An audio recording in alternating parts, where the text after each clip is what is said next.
This video is about what to do when you don't know what to do. And specifically, I'm thinking about situations where maybe you get into a disagreement with somebody and it's the type of thing that really stays with you, or you feel bad about it. And it could be an argument with a coworker or with a family member, and something that has a real emotional charge. And in my experience, um, when I have this type of thing, I'll tend to carry the feeling with me for a while. It's like having a bad song stuck in my head, and it can really color a lot of my day. And the thing that used to really frustrate me at times was when a well-meaning friend would say, "Hey, you just have to get some perspective on this." And I would think about that and I would say, "You're absolutely right. I do need to get some perspective on this. And I have no idea how to do that." So that's what this video is about, is how to get perspective on things when we don't know what to do or when we're just stuck in some bad feelings. So uh, for this talk, what I would recommend, if you haven't already, you might want to think of a situation that you've had like this so that you can test um, what I'm talking about here. So, the type of situation I'm discussing is maybe an argument with one person or with a couple people. And when people say get perspective, um, I think we all have a general sense of what that means. But the piece that I didn't know how to do, or one way of doing that that I didn't know how to do, was to actually see the situation from the outside. And here's what I mean by that.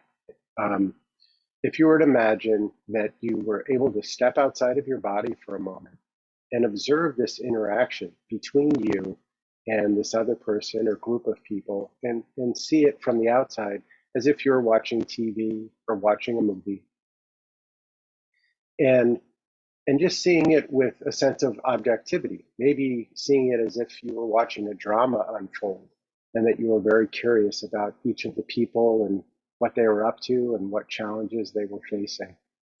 Now, so I would say that's the first step and the most fundamental ability in terms of gaining perspective, in terms of how to do that.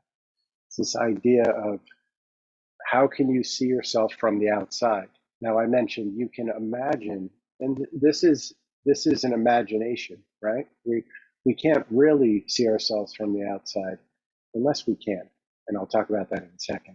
So, but for a moment, imagine that you're seeing yourself on a movie screen or on a TV, and you're watching this situation unfold. So that can allow you to begin to leave some of the feelings over there. And when you're here in the observer role, just being calm and giving yourself a timeout from the action that's unfolding over there. Now, I would recommend, if you haven't done this, or if this is something that you haven't been aware of, I would recommend practicing it a lot. And I would practice it in times when things are calm. In other words, here I recommended, trying it with a situation that already had a little bit of charge, but I would recommend try it with times when things are well, so you get used to stepping outside and seeing yourself from the outside. You can imagine yourself on a TV. You can imagine yourself like perhaps you're just seeing a reflection of yourself and this other person in a big store window, so that you can, as the interaction is going on, you can see yourself. Oh, that's what's happening there, right? Now, I've mentioned this in other videos, and this is called disassociating in a positive sense of disassociating from it. Being associated means we're seeing the world through our own eyes, through our own experience. Being disassociated means you're seeing it from the outside. Now, at times people will say, well, when I do that, I suddenly have a lot of judgment about myself. And I know that that was my experience. I think one of the first times that I really had a sense of seeing myself from the outside was seeing a recording, a video of myself teaching a class. And immediately, like, all these critiques flooded my head about this person that was presenting. So I want you to be on the lookout for that, because the idea here isn't to step out and judge yourself, nor is it to take your side, but it's really to try to get some objectivity to the situation. And at times I like to recommend, if you were to pretend that you were someone else who's quite objective, that can be a good step in terms of practicing being objective. For example, if a couple of your best friends came to you and they were in a disagreement, like two of your very best friends, if they were in disagreement, chances are you would really try to be fair and see both sides before offering any advice to them. So that's one of the first things that we can do to develop what I would call as an objective observer. You want to be, I would say, objective and compassionate, be in a place of caring about each person in whatever the dynamic is. But there's more. What you can do then as a test is to even step outside of yourself as the observer and begin to observe yourself observing the situation. So we have the situation unfolding over here, we have ourselves as the observer, and then we're even behind that looking at the observer. And in that place, again, it's not your job to critique the observer, but really to make observations, to notice like, oh, you know what?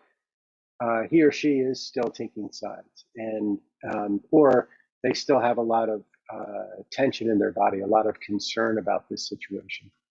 Sometimes I like to imagine that I'm, instead of me watching myself in an interaction with someone, I imagine that I'm watching a couple of actors that are just portraying a scene. And that can help me be a little bit more objective. So when you're in the role of kind of stepping back from the observer, you may want to make a couple mental notes of, okay, what could the observer do to have a little bit more objectivity? And then step back into the observer. And then eventually step back into the scene and see like, okay, now that I have this awareness that somebody has been observing this, and I'm incorporating all of that information, now perhaps I can interact here in a slightly different way. You can also explore stepping into the other person in the dynamic, but I'll save that for another talk. So again, to recap, you have the situation that you're in. Usually we're re-experiencing that from our own perspective. Here we're going to imagine that we're seeing it from the outside as if watching it on a TV. And then we can even take it one more step of observing the observer. And that can allow us to sort of update and mature our observer perspective. Now, this is some of the how of what it means to gain perspective on things. And when I think about perspective, I think about two primary directions, and I've talked about the first. The first is gaining perspective in terms of who's in the situation and where are they observing from. The other way that people often talk about gaining perspective is in relation to time. And a lot of times people might say like, oh, someday you'll look back on this and it won't be as significant. One of the developers of NLP always says like, someday you'll look back on this and laugh. He says, well, why wait? Why not laugh about it now?